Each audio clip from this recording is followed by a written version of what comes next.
I went from like taking pictures with Will Smith as a peer to 2 years later serving him a Pepsi as a waiter.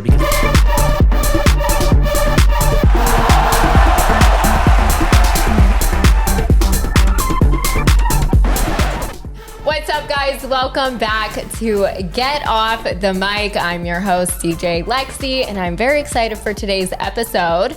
I would like to welcome Damon Sharpe. Hey, thank you for having me. So excited you're here. He is an incredible Grammy winner. Cue my applause. Cue my applause. Record producer, songwriter, DJ, recording artist in Los Angeles. He's contributed to various albums, sold over 40 million copies, and have been streamed over 2 billion times. He has over 80 million streams as a solo artist and is played all over, including EDC, my favorite. Where we saw each other. Yeah. Some of the artists he's worked with include Jennifer Lopez, Ariana Grande, Pitbull, Alesso, Kelly, Rowland of Destiny's Child, Loud and Luxury, Flo Rida, New Boys, Nelly, so many. Corbin Blue. Like, oh, dang, we even got some randoms on there. We got some of the old school randoms mixed in there too. I love it. You're just incredible. Thank you. So Damon, I saw Damon's content on Instagram and I was like, oh, his music content, and I was intrigued, so I started following him and, sending messages saying how dope I thought his stuff was. And then I actually run into you at EDC. I think we were up in the artist area, just randomly. We're like, oh my, it's you. I was like, oh, I'm Lexi. I've talked to you on Instagram. So super cool that just randomly happened. And you were actually playing EDC. Yes, yeah, I played. That was my third time playing EDC. Wow. And probably was my favorite. I mean, I was the previous 2 times I played the Parliament Art Car, which is super sick because you can fit like so many people on stage and then there's people in front of the stage. Wow. But with Rhino Bus, it was just a whole nother level. Like, it was funny because the guy who played before me, who I know, please and thank you, he's a sick DJ, but he kind of like echoed out and then walked out and I was like, oh shit. And then it got dark and I was like, all right, ready to go. Like, I didn't transition in and then I just jumped in and then probably like 3 songs in, it was just packed and it was just insane. That's amazing. Yeah, it was a blast. That's a vibe. Yes. Unfortunately, I missed your EDC set because I had to go play the next day and then I had to drive home to film something. So wasn't able to see it, but it looked incredible. And you missed my show on Friday. I did. I have serious FOMO. My best friend Corey was there. He said it was incredible. He was repping for you. He was in the front. I saw him. Always. He was vibing. So I was like, he's the best. He's the best. But you said the DJ before you echoed out and you're like, oh shoot, it's time for me to go, and I'm like, not ready. I've been there. No, I mean, I was ready, sure. But I guess I hadn't like plugged in quick enough or something. Well, it's like, it's that transition between one DJ being finished and like, what's your opinion on this? Because I've done it both ways, where you stop and then like, so people know, okay, it's... Well, I think for me, it's different every time, right? So if I'm headlining, I kind of have like a little intro that I do, so I don't mind. I'll usually whisper in there. I'm like, yo, just echo out for me, and then I'm going to start my intro. Right. But if I'm not, and I'm like direct support or something, then I kind of would rather just go in. So I kind of just look over their shoulder, and if they're like really like 138 or something, like, can you just kind of pull it down, get a little closer to like 130? Because my preferred is like 128 to like 130 is kind of where I like to play. That's where Not like that I won't play go faster, well. but I will. So I like to kind of get that and then have a good, 16 to 32 bars to kind of mix in and get comfortable. Because for me, always the first 5 minutes are the most like kind of scary, because you look and people have different ways. Their tension wheel's like cranked, or it's all the way back, and you're like a whole like or somebody who checklist. Scratches will have the middle things, and you're like, oh, instead of on crap. through, and because then if you hit that, then you're done. You're right? done. Yeah. So like, I know I go through a checklist, and I've also had DJs purposely like totally throw it into like reverse settings. Or something just to mess with you. Yeah, and like, thank God that I've like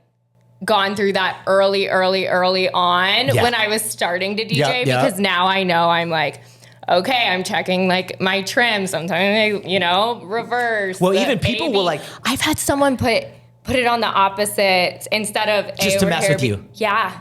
That's in a huge show too. Come on. A huge show. Well, do you find also that because you're a female DJ, do you feel like they do that also because of that? I don't know. Probably. I think sometimes. But that's why I have to know my shit. Like, 300 million times better than anyone else because respect. Yep. It doesn't faze me now. Exactly. Because I know what to look for, and I will never start playing until I've gone through that checklist that I have in my head. Same. That's why I always make sure my first song is like a good 3.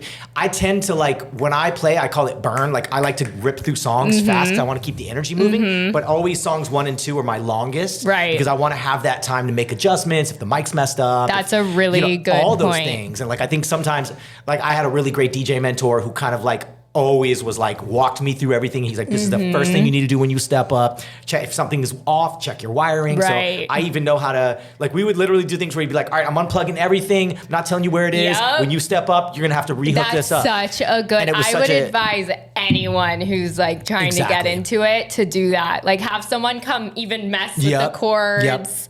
Yeah. Just to, because it's a real thing. And like I said, I've seen people do it on purpose. Yeah, no, it's true. But Facts. even just like, everyone DJs in their own way. Everyone DJs differently. Yeah, like, absolutely. But sometimes I go to change the BPM and it's like on wide and I'm like, okay, who does that? Yeah. Well, for certain things, but yeah. No, facts. What's your biggest DJ pet peeve? Oh, dang, I have a lot of them. That's crazy. You're saying in regards to like just setup or the crowd or other DJs? DJs, whatever. Man, I think one of it is, like you said, just kind of like the courtesy of when you're making a crossover, like just communicating with each other and making sure you guys are good. Like I'm overly sensitive with that probably. If I have somebody coming up after me, I'm like, all right, cool, you good? Yeah, all right, me get too. make sure you're in. All right, here's let me pull my headphones. Like I'm all about the courtesies or whatever. Because I want that when I step in, right? And it's like, if the music stops, people in the crowd don't know, like, oh, it's because the other person they just think it was a mistake or something. Yeah, like it's only making everyone look bad if it's not a smooth transition. But I will say this is something that I just learned in the past like 6 to 8 months probably. This is a weird term, but like embrace the silence, right? Because before I'd be like, oh, if it gets quiet, oh my God. Silent, but if you and you just own it, and you grab the mic, all right, y'all, all right, I'm about to get this, but if you just communicate, like then it's not weird. But I think there's a lot of people, like obviously you probably talked about it even on here, like the whole Grimes debacle. Like that was just the wrong way to handle it. And that was also, that was what we talked about earlier is if you don't have the basic skill set, then you probably shouldn't be doing a DJ set yet. Not that saying that she couldn't get to a point where she could do that, but like just know your basics. That's it. And don't panic. Communicate with the crowd. Be like, oh, this is messed up, but you know what? We got this. Hey, can you come and call somebody? And she could have been so charismatic and talked to the crowd and be like, oh my God, isn't this great? And she could have laughed and had a good time with it. Literally. It was just everything about it was just the wrong way to handle it. It was panic. It was chaos. No, 99. And we've all felt that. I'm sure I've felt that multiple times. But I think like growing up as a dancer, and I know you also were a dancer. Don't tell my secrets. Like it taught me stage presence and like how to, I literally just referenced this the other day. I said, like, it doesn't matter what's going on here. You can face plant like Beyonce. You gotta pop up like Beyonce. It's the same thing. And we're taught that as dancers. Like they're like, I don't give a shit if you did, excuse my French, you did a back tuck and you land on your head, you pop right back up and you go in. Yeah. So I've carried that over now into my DJing, and even it happens. I mean, probably 4 or 5 times in a set, the jog wheel will jack up or something messes up, and you have to play catch up, and you got to be ready, and you just got to pivot, right? Yeah. And half the things that we notice, they're not going to notice. Right, literally. You know what I mean? Unless you go, oh God, then everyone's like, oh, then they know. Then they know. It's not, no one knows what's going on. Most of them are partying and lit anyway. Yep, exactly. So just go with it. Yep.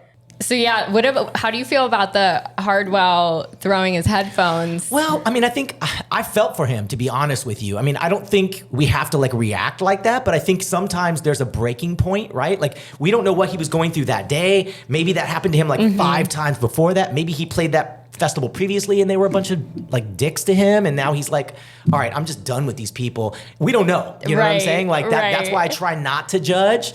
And in his defense, like if it was that jacked up, that's frustrating. It is, of course it is, at a level of where a festival, it's a festival, where it's, that big of a festival, the equipment should not be doing that. Well, like you said, with the grime situation, I had less sympathy because I felt like that was her fault. could have, she shouldn't have had somebody, first of all, she shouldn't have had somebody else prep Load it. the drive, If she did, she should have double checked it. I have, you know how many drives I have when I go? I have 5. Well, oh, you're better than me. I do 4. But I do 4 because I've had it where I'm in nothing. And then the 4th one was good. But yeah, I have to have, and I have one in my pocket. I got one in my backpack. If I have a TM with me, the TM's got one. Like, I'm not playing around because anything can happen, right? And we have to be ready. But yeah, anyway, long story short, I felt for him and you know, did he handle it the right way? Probably not. But, you know, I guess we all have our breaking point. We don't know what people are going through that day. It was kind of, I was entertained by that. Yep. But my favorite was like the guy trying to get him off of the stage, like grabbing his hips, like, yeah, like, bro, just stop. Like his boss was probably in his ears, like, get him off, get him off. And he's just like, physically trying to remove him. Yeah. Oh my God. So funny. What about, okay, so I know you work in a lot of different genres. So I was wondering your opinion on Beyonce winning the Best Dance Electronic Music Album in last year's Grammys. Yeah. You didn't hear it from me, but I agree with Diplo, to be honest with you. When you saw him kind of mouthing, and he wasn't being, I didn't feel like he wasn't saying it as a jerk. He was saying it matter-of-factly. So that's why I was like, he was just like if I were to say to you, oh, they bought that. Like, he wasn't saying it like, oh, they bought that. Like, it's disgusting. He was just like, oh, he's like, I get it, they paid for it. It's just matter of fact. Was like, I was really upset. He's not trying to be a dick. Well, especially with the people, Odessa, and you had like legit electronic artists. And again, not that it wasn't a good album, but I don't feel like it was dance album of the year. I agree. Does that make sense? Like, she's never been to a rave in her life. Well, she's also got so many, exactly. And she's also got so many other categories she can win in. So like, why don't you let people that's their niche have their shot? Because how many times they may not get nominated again? And it's like the EDM community is such a growing thing here in America, especially that like, you know, let us have that. Exactly. That was my thing. That was my only thing. I wasn't mad at it, but I'm kind of like, you know, it's like somebody who's a non-rapper winning best hip hop album. Like, it's just not. Yeah, they can do it because she's capable. She's a great singer, super talented, and it was well produced. But I also said with that, I would have loved to have heard a bit of a more authentic album, kind of like the country album she did. I said, to me, it's country themed. It's not a country album. It's a country themed album. Yeah. Does that make sense? I agree with that. That's it. She executed it well. Not that she didn't execute it well. It's just it's not as authentic as it could be. I love Beyonce, you know, same. But I didn't want to like the country album, and I did. Yeah. I'm like singing the same text. It's like, I liked it. Well, you also have no choice once it's in like 100,000 TikToks or reels. Replaying in my head. Yeah, it's just your program. Yeah, you're programmed. Living rent free. I hate this song. Why does it keep? Yeah. But she is from Houston, Texas. That is true. That is true. Definitely a little, rodeo in there. Facts. So where do you think mainstream EDM is going from here? Oh, wow. I mean, I think we're just growing and growing, right? Like, I've been probably listening. I mean, obviously all my life I've loved dance music, but because I started traveling pretty early on in the early 2000s. So I was very fortunate to go overseas and like get immersed in it more so than we were in the States, right? Right. And it was very niche. And then I would say around like 2010, 11, 12, I was really like, I was all about it, right? At that point. And really it was still kind of from a commercial standpoint, because most of it I heard was from like BPM on Sirius. That's where I was getting most of my dance music. And then I just immersed in it. And for me, it wasn't really until like about 2019 that I was like, you know what? I've been doing this production and songwriting so long, I need to find my passion again, and dance music helped me find my passion again, you know? Yeah. But yeah, long story short, I digress. Like, going back to what you're saying, I think it's just growing and growing and growing and getting more. And I heard... And it's being crossed with so many different genres. Well, that's the fun thing, right? So it's like, especially for somebody like me who's very ADHD, is that the term? Yeah. I'm very ADHD, and it's like, I'm all over the place genre-wise, and I've produced in... R&B and pop and dance and electronic and alt. So I love being able to like crush the genres. I mean, I did a remix for Flo Rida last year, beginning of last year. It was him and Walker Hayes, and it was like kind of EDM. So that was my first like dipping my toes in EDM, and it's already at like 2 million streams on the remix. So I was and it was my first foray into, all right, cool, I get to like kind of mix some genres. That is so fun. I love the country mixed with the EDM. I think that is just everything. I actually played a big party for Pretty Little Things at Stagecoach. So, sick. and Okay. I was playing like, I played 2 days, 4-hour sets each day. So like, Dang. my library of, Super eclectic. what did you call it? EDM? Yeah. My library of EDM is like top notch right now. Sick. No, I love it. Yeah, super, super fun. So where are you from? So I'm Midwest like you. I'm originally from Cleveland, Ohio, but I moved from there super young. I was like 7 or 8. Pittsburgh, Cleveland. I don't know if we can be friends. The rivalry. No, but yeah. So I moved out of there when I was like 7 or 8 with my parents to Arizona, and I lived in Phoenix like I guess the formative years, you would say, like 8 to 15. And then at that point, I was like, you know what? At that point, we talked about this earlier. I was actually dancing. I was like a street dancer, right? So, and then I started competitively dancing, and that's how I got to LA. I started coming back and forth doing competitions. Oh, cool. And at one point, I'm only 15 at this point. I said to my parents, can we move to LA? And they're like, Damon, you're 15, but you know what? Let's try it for a summer. So I came out for a summer. And I just started booking shit. Like I got a Disneyland commercial, then I got a McDonald's commercial, then I got a Pepsi commercial. Dancing, yeah. Wow. So at that point, both my parents, they're both teachers. They're like, all right, you know what? Let's try this. So they transferred out. They got great jobs here. And then things just kind of started popping off for me really fast. Wow. Well, at that time, this is like the 90s, right? So back then, there weren't as many guy dancers. So it's like, there were maybe like 10 of us, right? So like they're like, oh, all right, well, cool, we're gonna book Damon. It's like he's getting the Pepsi commercial because strictly I wasn't even that good. It's just there was nobody else to compete with me. Now it's different, right? Now I'm there's sure you were now great. there's hundreds, right? Like dudes, it's just a normal thing to be a dancer. But back then there were like literally like 10 of us. So that move from like, I feel like if you would have stayed in Cleveland, because for me we were back and forth from New York City. Like my mom was taking me to New York City all the time. But you were in AZ, so LA was like the closest. It was super quick. And I remember like flying out here by myself, like at 15, like coming back and forth and doing auditions. And I can relate. Crazy. But no, I'm so thankful. Like that's what put musicality in me was dance. So it's like, and my teacher was so like, she was kind of like a drill sergeant. And I'm sure you probably, in a good way, like that, like you said, the work ethic and especially, like I said, the musicality. So even when I'm producing now, no matter what the genre is, I'm kind of, not always, because my process is different every time, right? Sometimes I'm coming up with a concept. Sometimes it's chords. Sometimes it's drums. But generally, it's from a dancer standpoint, right? So it's the foundation. It's drums. It's bass. I need to feel something. I don't care if it's 80 BPM or 150 BPM. I have to feel something, right? Like it's got to make me want to move, do something. And people will sit in the studio with me and laugh because like once it's there, I'm like, you're dancing. And same thing with when I play. Like I'm a spaz because I just enjoy it. You know what I mean? Yeah. I mean, hey, it's dance music, right? Yep. So exactly. That's perfect. Yep. When did you start producing? So I always tell people like I was a failed artist first and foremost, right? So I was in like a really hilariously boy band, right? Like a boy band. When that you was started kind of like, your sentence, I was going to say boy band. Yeah. Unfortunately, it lives with me forever. So I went through I was on a TV show on NBC on Saturday mornings that was on after Saved by the Bell, if you remember Saved by the Bell, for about a year and a half, and we were called the Guys Next Door. So we were literally like an NSYNC, New Kids on the Block ripoff. That is so but in a good way. cool. So yeah, I mean, we had like our own dolls. It was we had probably like a board amazing. game. Amazingly cringe, right? So good. I own it now. I love it now. I love that. So that kind of, took me from being this teenage kid to like all of a sudden on teen magazines and like everywhere. That's so cool. And I tell people I went from like taking pictures with Will Smith as a peer to 2 years later serving him a Pepsi as a waiter because the show got canceled, the record deal got taken away, so it was a nice big humble slap, right? That I needed though. Cause at that point I'm like 17. I'm like, I'm never gonna have to work a job in my life. I'm so cool. I'm the people know me. And then it's like, womp, womp, boom. And they smack me to earth.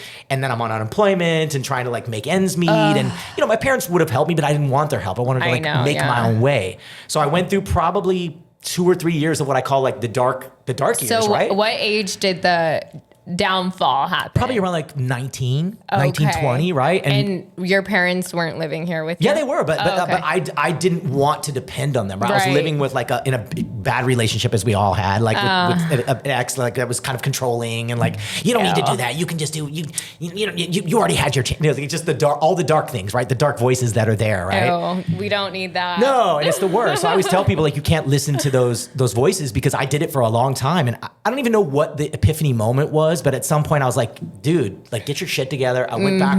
I was like going to school for music. I was taking every penny from waiting tables and like creating music. And, you know, I got a new agent and then I started booking, you know, TV shows and commercials. And then, you know, it's like once you put the work in, it always manifests something. It may not be exactly what you thought, but it will manifest something, right? So at that point, I met my mentor, a guy by the name of Rick Wake, who kind of took me under his wing in yet another boy band, which no way. Yes, hilariously, the name of the boy band was a self-fulfilling downward spiral prophecy. The name was Unheard Of. Oh, so, no. Yeah, you guys manifested the failure. Exactly. So it was literally like we got signed, dropped, signed, dropped. After 3 years of labels, the last one was Warner Brothers, and I'm on a conference call, and they're like, "Yeah, everybody's gonna get like a 20 grand advance," and blah, blah, blah. I'm like, oh. And at the time, it was a lot of money to me, right? Yeah. I'm like, oh shit. But I knew in my heart it wasn't the right thing. So at that point, I was like, "You guys, I'm gonna have to pass." I hung up the phone, and then I was like, "What did you just do, Damon?" Like, oh my God. So I'm back on unemployment again, a second time in my life, right? So I'm broke as a joke again. But luckily, over those 3 years, I had been like writing and producing and learning from all the Rick's guys. I was over their shoulder learning. Like I was the annoying kid. Like, oh, what are you doing there? Oh, that's Pro Tools. Tell me about it. Like, how did you just fly that hook? Like, oh, what do you do with that kick? Like I was learning, right? So by the end of that, I walk away. I'm on unemployment. I'm broke, trying to figure out how to pay my bills. And I get a call from Rick about 2 or 3 months later, right? And he's like, bro, I found this song, the CD of like 4 songs on my desk. He's like, did you write these songs? I was like, yeah. It's like, I've been trying to tell you, I'm not just the boy band kid. I was like, I want to produce and write. And he's like, all right. He's like, you know what? Let me shop these songs for you. And I didn't really understand what that meant at the time. Like I wasn't educated enough in the business to know. So for our viewers that don't know. So that basically means he was taking them to labels and artists and playing it for them and saying, hey, if you like this song, I'll produce it on you, and then you can release it. So they call it shopping or pitching a song, right? Were you wanting to put that out under your own artist name? Or not really. I was totally wide open. I was just creating at that point. I was just trying to, some of it was for me and some of it was just songwriting and production for the passion of it. Right. So yeah, so finally I get a call maybe like 3 months later from Rick and he's like, oh dude, I got, a couple of your songs placed. And I was like, again, I didn't understand the gravity of it. And he's like, yeah, do you know who Anastasia is? I was like, I don't. And he goes, she's starting to blow up overseas. And I'm like, okay, great. He's like, she wants to do your song, Love Don't Cost a Thing. I'm like, okay. And then he goes, do you know who Jennifer Lopez is? I was like, yeah, of course. And she wasn't J-Lo yet, but she was already like blowing up, right? Wow. And I'm like, yeah, I love her. And he's like, she wants to do your song, Why'd You Lie to Me? I'm like, oh, okay, sick. And he goes, all right, I'm gonna get back to you. Click. So then I'm just like, okay, I just go about my business. I literally forget about it. That's what you have to do in this business. Exactly. You literally, if something is exciting, I don't get excited about things anymore. Until it's the done deal. Done. Yeah, so then I get a call from, not him, but one of my friends who was interning at a label at the time. And she's like, Damon, did you do a song for Jennifer Lopez? I was like, maybe. And she's like, go to the newsstand right now. I don't know, did I? I was like, I did. Because I thought maybe, right? And she's like, go to the newsstand, pick up R&R Magazine. I'm like, what's R&R Magazine? She goes, just trust me, go to the newsstand, shut up. So I go to the newsstand, I pick up R&R Magazine, and sure enough on the back, it's like, Love No Cost a Thing, Jennifer Lopez. I'm like, holy shit, right? This says my name. So I call Rick and he's like, dude, I didn't want to say anything. He goes, the songs exchanged hands. He goes, it went from Jennifer not wanting it to it making the album to being the single in like a 2-week window. Oh my God. So obviously from that point. You had no idea until. I had no idea. Yeah. That's insane. So it was one of those like life-changing moments where all of a sudden he's like, all right, now you're going to come work with me. And I'm like, yeah, right. So I'm on a plane a week later and then we had a good 7 or 8 year run together. Oh we got a Grammy together and worked on so many big artists where? together. To New York? Yeah. And I was, for about 8 years, I was back and forth a week out of every month. Every month. Because remember, that's the 2000, that was like the earlier 2000s. So it wasn't as easy to send a giant, 2 gig file back and forth like we can do now. Right. It was like, it was much more an in-person game. So since then, like I said, now it's just been nonstop and I've been doing it 20 plus years and, it's been amazing. So that was like the big, like, okay, it feels more stable now, whereas before Correct. It was... Yes. Well, I had already had 2 iterations of my career of failures, right? To learn from.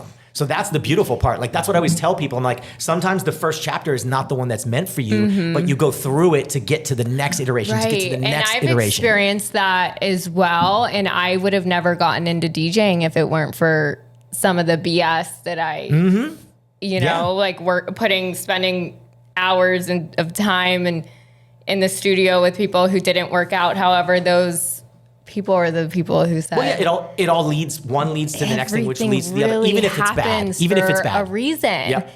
And I truly believe that. And that's just, it's funny because it's all the stuff that you hear your parents saying. You're like, they don't know what they're talking about. And then you go through it and you're like, oh wow, they did know what they were talking about. They were right. It did happen like that, even though in the moment it's like the worst thing in the world. Yep. Wow. Yeah. So you started your own label 2 years ago. Yes. And Brainjack Music. Yep. What made you want to... Well, it was kind of, I think, like a 2 or 3-fold reason, right? So I had been releasing a lot on other labels that were also great, like Armada and Hysteria and Ultra, all the big dance labels. But I was like, there's a lot of things that they would pass on that I thought were great, right? Oh, okay. So I was like, I want to put some of my own stuff. But I was also like, I have so many friends around me that were so talented that like either couldn't get their record signed or it would get put out and it just wouldn't get the push it deserved. So I was like, let me create something where I can not only release some of my stuff, but I can help my friends and my peers and new talent that they don't have any connections. Like I want to be able to help and facilitate that. I'm kind of at that, not to sound cliche, but I'm at a point where it's like, even though I'm still in chapters of my life as a career, I want to help other people achieve their stuff too. You know what I mean?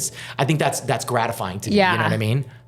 Definitely. And so is most of the talent that's signed to your label, I heard that they're incredible. There's some sick ass people. Corey told me that all the DJs were so good. We and had Corey, killer people, my best friend, he knows because he's with me 24/7. Yep. And he's like every single DJ, like flawless, I love that he transitions, like incredible and great music. So, and that was the label. Yeah, we did our on Friday we sold out Catch One. It was the Brainjack 2-year anniversary. ILO and Burn opened. They're sick ass DJs. I did the 11 to 12 only because I have so many friends that are like over 30 that won't stay.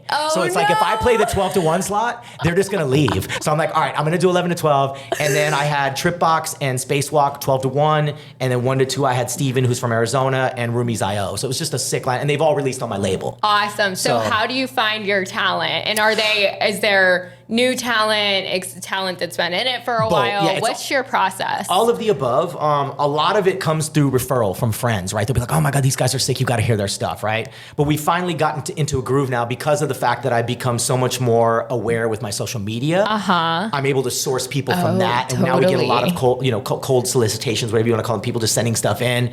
And I have a guy named Kyle who is A&R for me, who's killer, like just knows how to like find new people, and he's doing a great job. So between him and then I have a guy named Dylan Nichols who also works with me on the digital marketing side, and he also sources like great people. So between the two of them, my relationships and just people finding out about us within the Brainjack community, like we're inundated in a very good way. You know what I mean? Is your do you want to keep your label just your label, or would you want to sign with a bigger label and be a sub label? Or I don't know. I mean, I think for now we're just building it and see what happens. You know, I wouldn't be against that, but I think at this point in my career, I've had so many iterations. I would love to build it myself, right? As opposed to being like, oh, we're a sub label of a sub label. You know, nothing against that, but I would love to.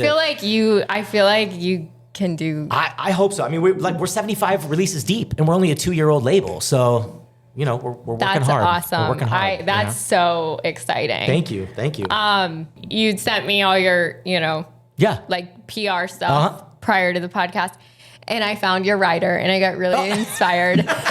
And I was like, okay, I need to make mine look a little bit more like yours. You know what? I had a friend named Jurgen who helped me with that, and like, cause he's more based in Europe, and I know over there they make them a little more fancy. Here it's like a Word doc, right? But he helped me kind of dial that in, which, like you said, it just looks cleaner, it looks more pro, and the specificity. I wish that I would have printed it out. No, it might be a little over the top, to be honest with you. No, it's not. You deserve it. You've earned it. I'm very detail oriented, right? So a rider is, you guys. Forget people don't know. People don't know what that is. Yeah. So as an artist, when you're playing a show or a venue, a rider is what you require them to have for you. Yeah, whether it's technical, whether it's hospitality, which would be like if you want a bottle of Jack Daniels or if you want some food or whatever. But to me, the tech part is super important. That's the most important part. And I love that you have photos of them. Images, because people are... Yeah, because they get janky. They can be And they try to go, oh, I thought you meant... No, it's right there. There's the 3000s, you know. And like, I mean, on like a lower scale, like local LA clubs and stuff, like I'm like, okay, what's the equipment? Like, you know, I like to just plug in with my USB. I need CDJ 3000s Yeah, and, you know, and they'll be like, oh yeah, we have that, like plug and play. And then I show up and it's Serato only. You gotta plug in your laptop. I'm like, yeah, no. So I've kind of learned, like, especially if I'm playing local. Oh, that's smart. When I play local, sometimes I have an XDJ XZ at home. I'll bring that. I have that. And then as at my studio, I've got the 2000s and a 900. And if I think it's sounding like they're like, yeah, and they sound unsure, I'm like, I'm bringing it. I'm keeping it in the car or something. Like I'll bring it in, put it in the green room because I did a show in Miami and the venue had promised certain equipment. It was the equipment, but it was all like the FX knob was broken and like the jog wheel was jacked up. So I was like, you know what? Come on now. Swapping it out. I'm not gonna. Yeah, I totally because I've struggled, and as I know you have, we've struggled through too many sets where it just it sucks the fun out, right? If it's not technically working. I played I'm not going to say what party it was, but I played a pretty important party in Amsterdam and for a big label. And the equipment was just old. And like the headphone jack was broken. There were no booth monitors, so I couldn't hear myself. I was just kind of flying by the seat of my pants. And then I felt so bad because the girl who came, I played it for about an hour and 15, struggled through it, right? Because it was just it was technical nightmare. And then the girl who came after me I warned her, I was like, hey, the headphone jack's not working. I was like, it's this mix. And she's like, oh my God. And she started panicking. And I was like, just take a deep breath, don't worry. And then like, she started playing and she's like, I can't do this now. So I went and I got somebody for her and they swapped out like the mixer and they fixed it. But like, I felt terrible because it's not fun. You know what I'm saying? It's not fun at all. I was playing in Washington, DC and they literally had like a vinyl mixer connected to like two broken 2000s. And I was just so grateful for my DJ coach who I trained with for a long time because right when I had started DJing, I would have been screwed. Yeah. I would have been, but my DJ coach made me learn on CDJs where you put a physical CD in and there's no, so I was fine. I was totally good. But, I mean, it wasn't convenient, but I still was able to perform. There was only one time I did not, that I like left. And that was only because it was a live radio show. And what they had, I've never, honestly, Lexi, I can't even explain to you what it looked like. It was like something from the 70s. It had knobs on it and like just looked like something out of like Russia or something. And I was like, how am I, first of all, I could probably figure it out, but I'm like, I'm not going to play a live set on the radio and sound terrible because your equipment, because your equipment is all jacked up. And they actually understood. They were like, oh no, we understand, blah, blah, blah, blah. And we'll figure it out. And I was like, I'm so sorry. I was like, but I can't. It's like the memes that I see that are like, at the studio, and then it's like, exactly. Choice. Yeah, exactly. Oh my God. That's literally what that feels like. Yep. You've worked with so many incredible people. Oh, thank you. Who was your favorite? Oh man, that's so tough. It's always a different experience, right? So I think the one that always pops in my mind, and I only worked with her for one day, was Celine Dion, because she was she was just so humble. And like at the whole beginning of the session, she's super quiet in the corner because she's saving her voice because she had her Vegas residency, right? So she's super quiet. And she's like, oh, beautiful to meet you. Damon, I love your work. And she's just so sweet. Yeah, and she's very talking. And then she gets in the booth and she's like goes ham, right? And then after that, she's like, just tell me what you need. Like, if I'm pitchy, and I'm like, in my mind, I'm like, you're Celine Dion. I can tell you if you're pitchy. But she was.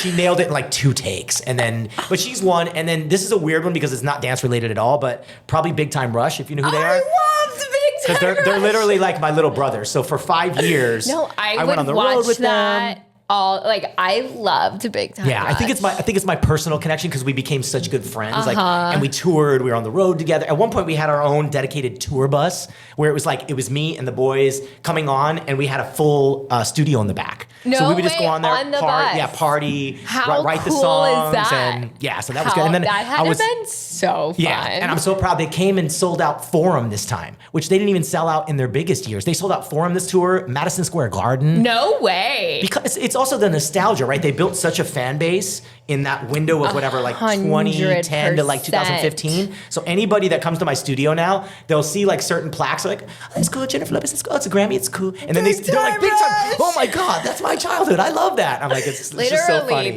It's so funny. Coolest. Oh my God, Corey's here. Hey, Corey. I didn't even hear you come in, which means we didn't interrupt the audio. He's a little mouse. He snuck in. That's the Native American me. been watching on live. I love it. I love it. So when you were on tour with Big Time Rush, were you like partying? Because how old were they then? Yeah. Oh, yeah. They were in their probably like very early 20s, and nobody. Now they're all like married with kids and shit. But it's like back then, it was like, yeah, everybody. But weirdly, it wasn't as crazy as some of the other. Because I had tours with some of my boy bands, and those were like way crazier. To be honest with you, I want to hear like the crazy stories. Oh my God, probably some of them I can't. They're probably X-rated. I can't tell them. But that's fine. But yeah, there's just it's just. Obviously, honestly, for us, it was more like prankster sort of stuff. Oh, like really? I remember like going on the bus and like putting peanut butter on people's faces while they're sleeping, so they wake up and they smack it. More like goofy sort of pranks, if that makes sense. Okay. I remember one time for Carlos. Come on, the girls were all over. Like it was probably wild. Well, here's the weird thing. For them especially, it was such a young fan base, right? So it was different than if you're that's like, right. If you're like Bieber and they're like in their 20s, it's different. True. But for them, it was like little kids. Their prime demo was probably like 8 to 15. All. Exactly. It was a little different. Yeah. So I remember. So the peanut butter on the face is the craziest that we got. No, I remember, this is like so corny and random, but I remember it was Carlos's birthday and we were on the bus and he's like, dude, he's like, let's do some shots, right? So we're doing Jack Daniel's shots. He's like, what if we combine? This is how it shows you how not crazy it was, right? He's like, let's do Jack Daniel's and we'll chase it with Pop Rocks. Like this is crazy partying, but it's like, that was like how crazy it was. It never really got too crazy. That's what I mean? But we did have lots of fun in like Vegas and other places. So. That is hilarious. Yeah. Recently, you just had your adorable daughter go super viral on Instagram, TikTok. And this video, guys, was going through the slang words. Of Gen Alpha, yep. That the kids are saying now. So I want to go through some of them. I feel old. That's what everybody's saying in the comments. And the funny thing is, it's Gen Z that's saying that. It's not like it's not like millennials or X or boomers. Well, I'm you're prime Gen Z, right? Gen Z, yep, yeah. Yep. And so I'm funny. like, shoot, I'm not watching enough TikTok. Well, they have their own like vernacular that like they took from like Av and internet like brain rot slang, and then a lot of like like the past 3 or 4 generations, and they kind of make it their own. It's crazy. But some of them, I was like, okay, we're gonna go through some of them. Let's do it. Yeah. Okay, good. Sigma. Hey, yeah, I'm trying to remember. You should know because she's she's saying this all the time. Probably right. Yes. Bad. Skibbity. But skibbity has multiple meanings I've learned. It can be good, it can be bad. They combine it, so it could be like skibbity riz is a good thing, right? So it's like you have a lot of like you've got like charisma or swag, as we would say, or whatever. And then skibbity can be bad. It came from like an old meme called Skibbity Toilet, which is like some weird cartoon where the guy's popping up out of a toilet. It was just it's very random where they pull from. Yeah, Skibbity Toilet. Interesting. But be careful what you say in front of them. They'll be like, old. No, you're like, yeah, I got a lot of Riz. They're like, oh, Jesus, she's old.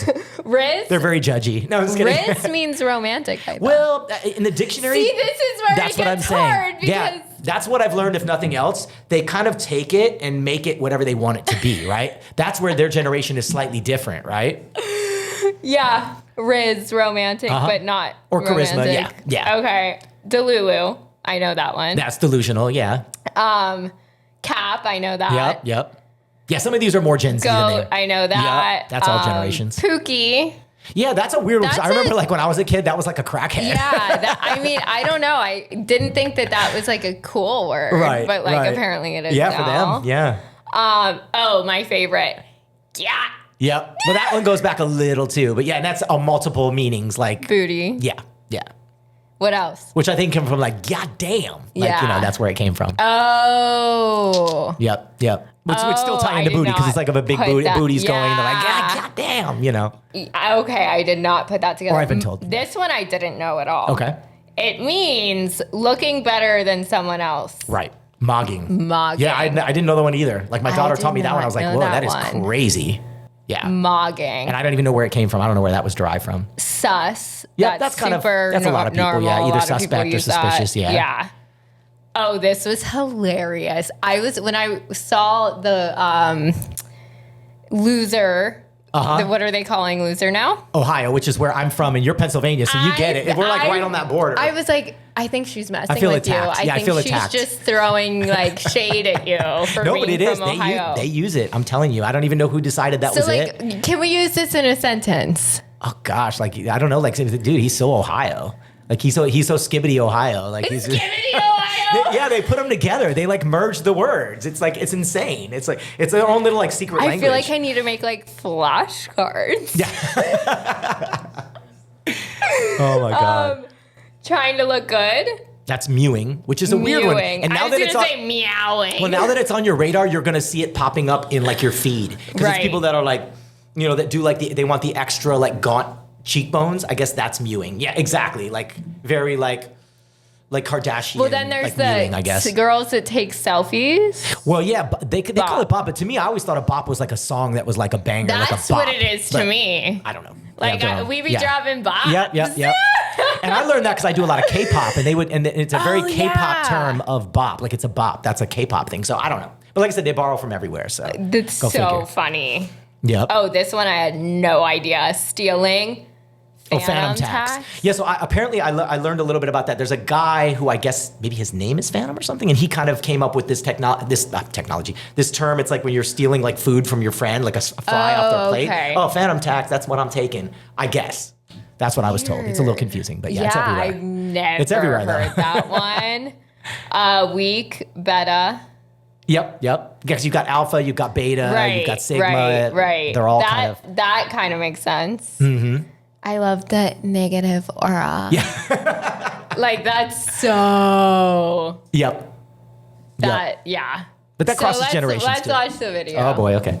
Good, She's so cute. Sigma, Oh, thank you. bad, Skibbity, delusional, Delulu, romantic, Riz, not true, Cat, the greatest ever, Goat, booty, Yacht, looking I love that better she than laughs on someone it. Yeah, it's else, so cute. Mogging, someone you love, Pookie, something that's weird, Sus, But yeah, it's so insane. Like just between the two parts we did, we have like 100 million views on TikTok and IG. It's just was weird because it's like I was like, oh, maybe it'll do something. Insane. Like woke up, it was like 1 million, then it was 10 million, then it was 50 million. I'm like, this is crazy. So I hit up my friend who's high up at Meta, and I'm like, dude, when would you consider something to be viral? He's like, that's beyond viral at this point. Yeah, that's I was like, huge. that's it has insane. It has 2.2 million likes. Likes, yeah. It's And just, that's the likes. and the shares and the saves. I was like, this is crazy because I'm like an analytics nerd, so I'm normally looking at all my posts. I'm like, oh, cool, oh, great, okay, this looks good. And then I saw that, I was like, this is just a whole nother. It's just insane. And I'm sure this was like so fun for you guys. Oh, yeah, to be well, able to, especially to like, experience it with her. Yeah, and it's so funny because I was like, all right, we got to do more now, Charlie. And I she's bet like, you at school, everyone's she's- like, oh my well, gosh, that's the you're so sucky viral. part. There's no school right now. Oh, it's summer. But all her friends started pinging her. Even the parents of her friends are like, we saw Charlie on the For You page and the Discovery page. I was like, this is crazy. I don't still think she quite gets the gravity of how big it was. It's so But adorable. thank you. No, it's so, I mean, she has your blood, so is she leaning in the music direction? Yeah, she was doing dance. She dancing? was doing gymnastics. At one point, she said she wanted to do singing. So she's kind of all over the place right now. But I'm just kind of like encouraging her, whatever she wants to do. I'm like, Yeah. I'll support you in it because that's how my parents were with me. Right. And I feel like that's always the best way, not to be like, you have to be an attorney. You have to play Right. football. Like, Right. I think that's the worst thing, in my opinion, you can do to your Right. kid, right? Like, For sure. So how has being a parent changed your workflow or, I mean, I know producers are a lot of the time in the studio at late Yep. nights. Yep. How have you dealt with that? I think it's just improved my workflow, if that makes sense, because I want to okay. get home, right? Like, Right. so sometimes I'm like, all right, I got to end at this point, or I'm like, if I know that it's going to be an all-night session, it is what it is. Maybe Yeah. I'll wake up early in the morning and like hang with her before I head to the studio or whatever. But I think in the last, especially 3 years of my life, I've found much more balance than I used to have. And I do all the cheesy things I used to make fun of. Like I used to make fun of gratitude lists. I used to make fun of meditating.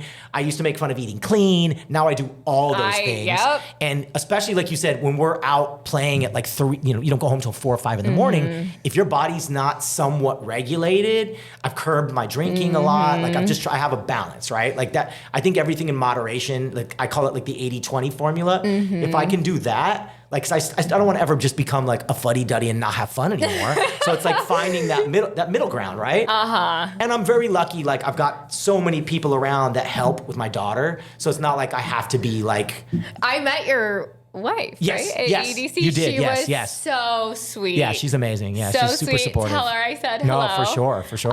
Yeah, no, that, and you guys looked so good at EDC. Thank you. Yeah, I call her she's my housewife because it's like house music, right? So it's like anytime you see me playing, like 80% of the time she's like flanking me with like a flag, and she'll be like dressed in like crazy moon boots and like space buns. And yeah, I know her EDC outfit was absolutely everything. Thank you. So the rest of the year, what if you could like bippity boppity boo and like have whatever it is you desire for the rest of the year, what would it be? I mean, not to be cheesy, but like I'm doing so much already that I love, you know what I mean? I'm more shows probably because I only play maybe twice a month, but it's hard to play too many shows because I'm such a studio rat. Right. I'm always producing and writing not only for myself, but for other people. Isn't it the best feeling? Oh yeah, no, Playing a absolutely, big yeah.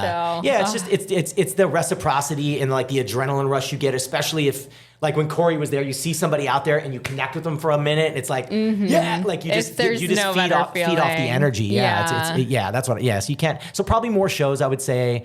I'm actually playing next weekend in San Diego at PBAB. I'm headlining there, and then next month I'm playing at Almost Famous in Phoenix. I'm playing the Splashdown Festival. So I'm not fully booked out as far as I'd like to be. But again, it's hard because sometimes I'm fully booked out producing and writing. Studio, so I'm like, and the label and family life. So it's like, it's just such a balance. You know what I mean? So much. But just more of everything. And like, I just want to continue to grow and like just reach more people with my music. You know what I mean? Yeah, absolutely. Any advice that you would give people who are listening that would like to see themselves in a position like you? Man, work hard, never give up. Like as you hear from my stories, like I've went through multiple iterations of my career and I'm sure I'll go through more. I've been very fortunate since I had whatever you want to call that, my big break, like almost 20 years ago now. It's like, I just never give up now. Now I'm just like, you know what? I don't care if I always use this cheesy adage. It's like with every no, you're that much closer to a yes. Amen. So now I try, sometimes it stings, right? When somebody's like, the track's not ready or we're passing, you're like, ugh. But then inside I'm like, all right, that's a no. That means I'm that much closer. Somebody's about to say yes at some point. So I feel like that's one. And the other big one I always talk about is looking for the other open doors, which people don't do that. Sometimes they get what I call tunnel vision, where they're just looking like this, like I have to land a song with Diplo, or I have to land a song with so and so, right? And it's like, yeah, that's a great goal to have, but don't be so hyper focused on that you don't go, oh shit, this new guy wants to collab with me, or hey, you know what? They want me to come do some promo for a festival or something, and then all of a sudden you went and did that, and then you meet the person who's running the festival and they go, oh, you DJ too? I'll book you. Like, be open to the possibilities. Like for me at this point, like I don't doubt you had it. Mostly boys had them growing up, but did you ever see the Hot Wheels tracks? Like when you had the little Hot Wheels cars? Okay. So I always say I'm at a point now in my life where the Hot Wheels tracks are next to each other and they're all merging. So it's like, here's my DJ artist project, here's me as a producer writer, here's my label, here's my family life. They've all now become a parallel thing, right? So instead of the cars fighting and racing, they're either all pacing together or they're all in the same lane, kind of caravanning. Right. So, I mean, if you can get to that point, like I said, it doesn't matter what lane takes you there as long as you get to the destination, right? So be open to it, and obviously you don't want to be so all over the place that it never happens, because at one point I kind of called myself jack of all trades, master of none, but then I realized that's the only reason I'm still here. And a lot of my friends couldn't maintain because they were so hard focused on one thing, and not being open to other things that are in the same universe, right? That is great. Sorry, advice. I'm getting deep. No, that's honestly, getting, like when one door closes, another opens, and Facts. let that door open. If you're so, don't be afraid to see what's on the other side of that door. Yeah, exactly. Yeah. How can people find you to follow you? And I'm on almost all platforms are just Damon Sharpe with an E, so it's Damon Sharpe with an E at the end. I think YouTube is Damon Sharpe DJ, and Facebook might be official Damon Sharpe, but all the others, IG, TikTok, even Snapchat, I've started to get active on again. Twitter, those are all just Damon Sharpe. Awesome. And then I know you have some playlists and stuff coming out on. You were mentioning this earlier. I was telling you earlier. So so I've been very fortunate. Like Amazon featured me as a writer on there.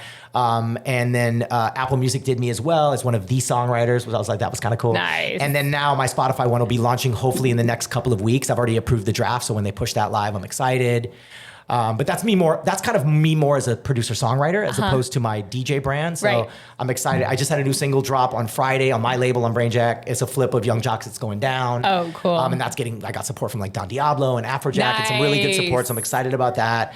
And then I've got upcoming ones with the legendary Morgan Page. I got a collab with him dropping. I'm excited about. Amazing. My friend Linny and Wenzel, who is a massive influencer. I don't know if you've ever seen him. He has the sax. And so we have a collab together coming out in September.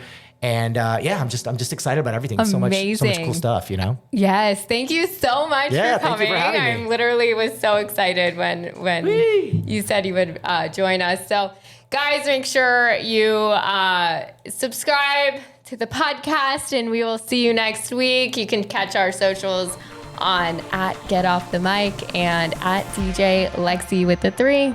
Thank you guys. We'll see you next week.